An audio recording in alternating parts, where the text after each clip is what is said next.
Well, hey there, it's Catherine featuring the City Vibes collection from Catherine Pooler Designs. The original idea behind this collection began with the thought of a city skyline and a couple larger girl images that can be stamped and die cut and put in front of the city skyline. And one thing that I love is that these can stand on their own. So you can make cards just with the city skyline.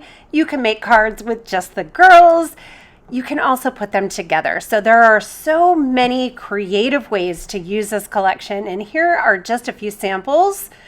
But when I saw this rainbow ink blended background by Christy Goulet, I knew I had to use it as inspiration for my next card. So here are the cards we're going to make in today's video. But before we jump into that, let's look at the rest. So we have the Alana stamp right here with the cute little skirt. And I haven't tried yet, but try coloring in her legs a color for tights. How cute would that be? We have the accoutrement set, the little dogs, the shopping bags, the to-go cups. I love that bouquet of flowers. It's absolutely precious. And then here is the Alana stamp with the city skyline behind her. And then the other girl is the Anna in the city stamp. Then we have the Marvelous sentiment set with the coordinating Marvelous word die. The first card I'm creating here is focusing on that city skyline. We're going to make a rainbow, and the mini ink pads make it really easy to do this. Now, if you're looking to see what any of these products are, I will link below all of the products that I'm using, and you can head over to the shop and check them out.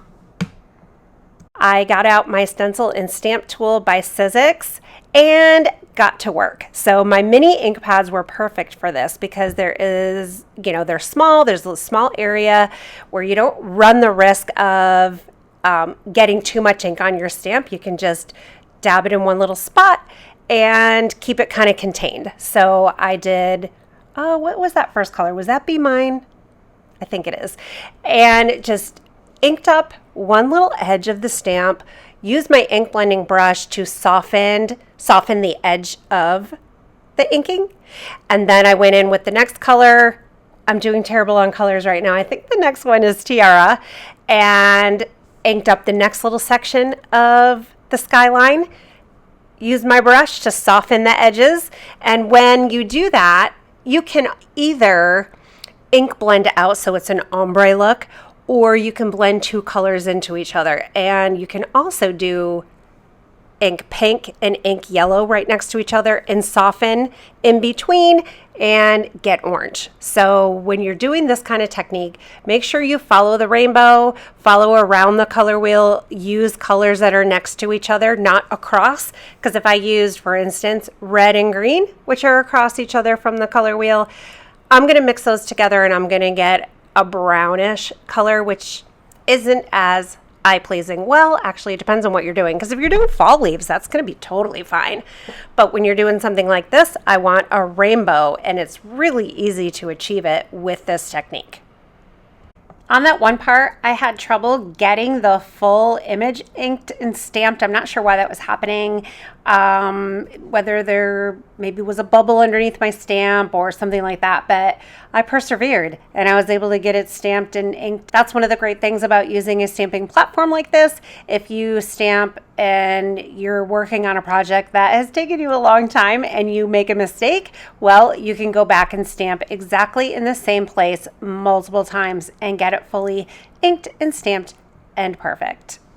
And then I am also able to line up the skyline and extend it and make it longer with this stamp and stencil tool.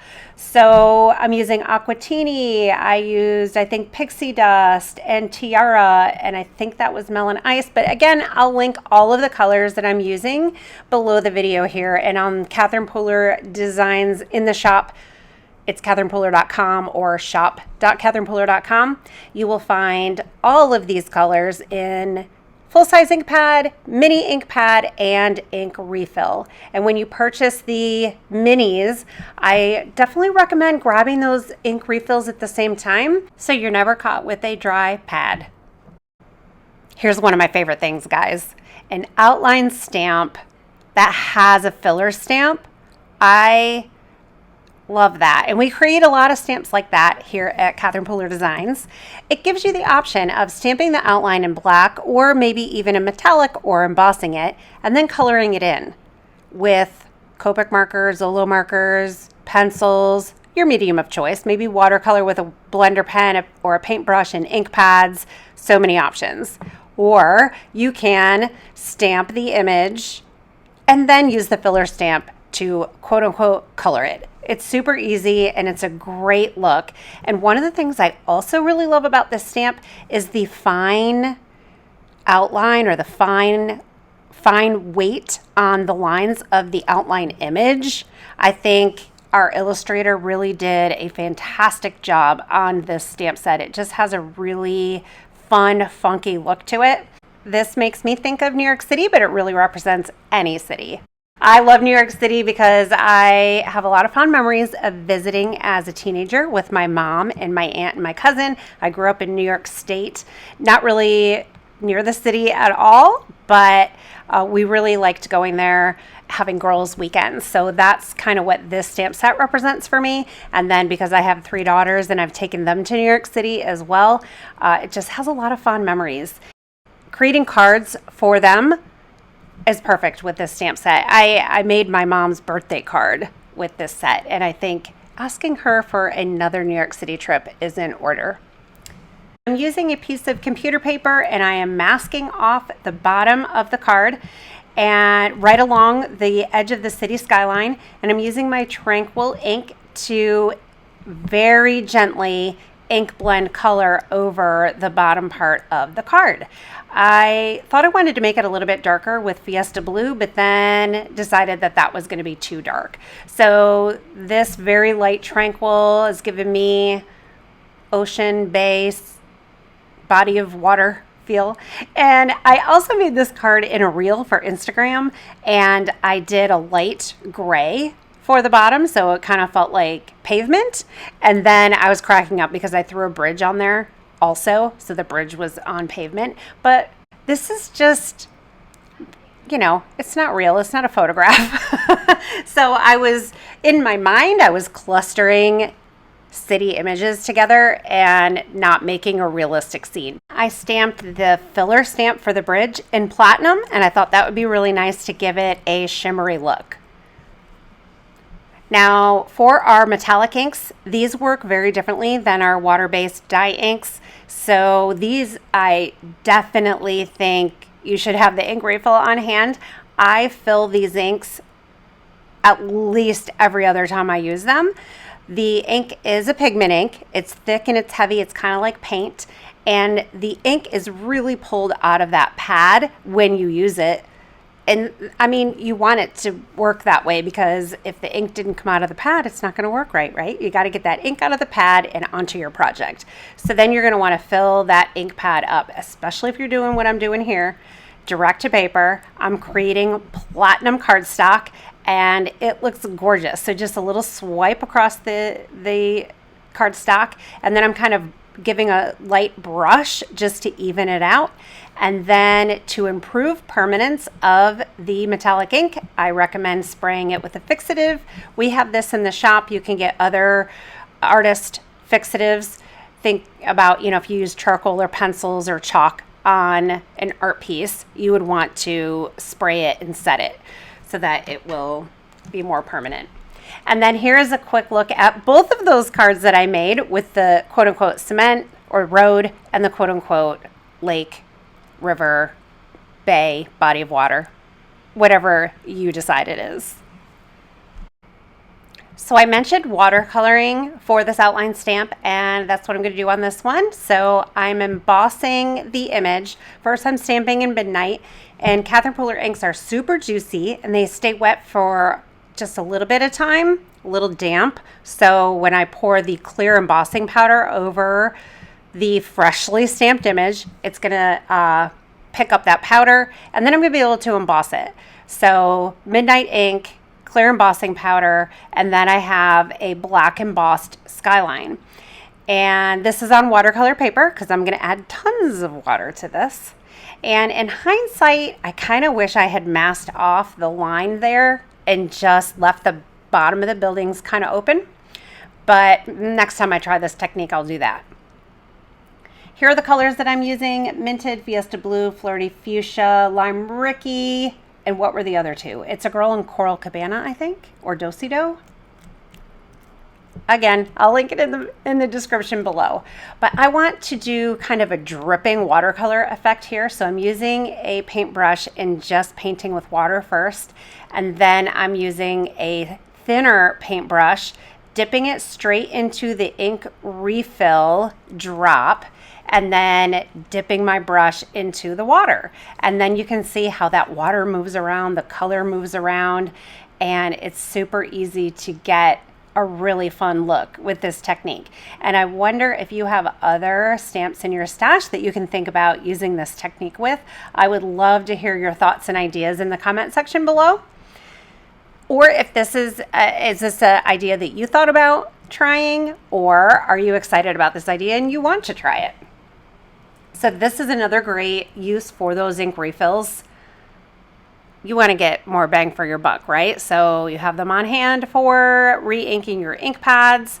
When you use those ink pads for direct to paper, you're going to use a lot of ink, and then you're going to be able to refill those pads, and then you can use it for watercoloring. So I'm just going down the rainbow, and if I didn't want those colors to really mix too much, I would let the color dry before going to the next color. But since I'm going in rainbow order, it's fine for them to mix a bit. I don't want them to mix too much and turn into one color. I want a rainbow look. And I went back and checked. It's a Girl, Bellini, Catching Rays, and then we go Lime Ricky, Minted, Flirty Fuchsia, and Fiesta Blue. Now, if you get to the end and you've covered the whole rainbow like I did here, you can extend. So I went to Flirty Fuchsia, which is a red violet, and then I got a violet, and the one I picked was Pixie Dust. And then if you still hadn't made it to the end, you can wrap around and go back to pink.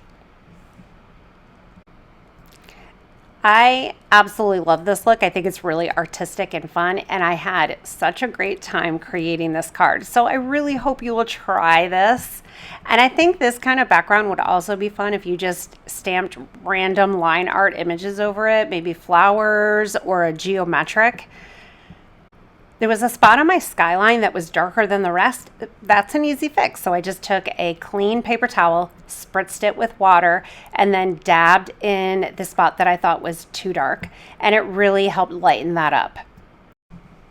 So from here, I can do a lot of things. I can add either the Alana in the City or Anna in the City over it. I think it would be really nice if you just had a black and white image, not colored in, just stamped in black.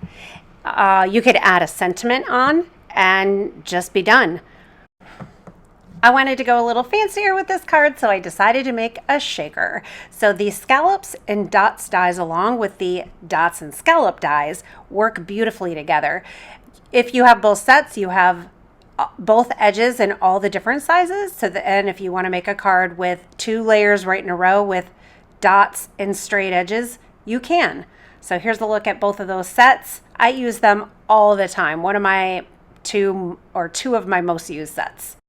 To make a shaker card, you need to take 2 sizes and cut one inside the other. That will give you the frame. You need to cut out your layer, which was the watercolor piece, and then you need to cut out a piece of acetate or window sheet. You can get these in our shop as well. Adhere the acetate to the frame.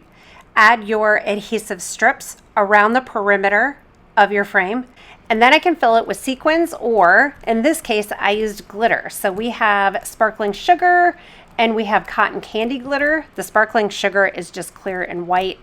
The cotton candy has some pink in it. Which is your fave? I went with the sparkling sugar. I just wanted it to be white. Kind of gives a feel of snow, so sparkling snow in the winter. And then I will add that frame on the top, and I have a fun glittery shaker card over that fun rainbow skyline. For the sentiment, I'm using our new Street Sign Sentiment Stamp Set. I love the font here, and I love how the illustrator really worked the fonts and the sizes so that it looks like the street name, and then the little road or street or lane is small, and then the extra, I don't know. She just did such a great job putting this together. So good luck to you. You're my fave. My heart is yours. I think it looks great stamped in black, but it also looks really great in Mardi Gras, which is pretty close to the color of street signs. I think I'm going to give this card to my nephew. He is getting ready to graduate. He's in Boston and he's getting his PhD. So that is a big deal. And you did it. I think it's perfect. So Boston City Skyline, and you did it. I am loving a city skyline in rainbow. Which is your favorite? The ink blended rainbow over the city skyline or the watercolor rainbow? I love them both. I think if I were hard pressed and made to pick one, it might be the one on the left. I like it just a little bit more, and I like it with the boat and the bridge on water. And then here is one more card by Carly. That is where I was inspired to do a shaker card. So a lot of fun to be had with this collection. Everything's linked below, and if you haven't already, I hope you will subscribe to the channel so I can see you again really soon. Thanks for watching.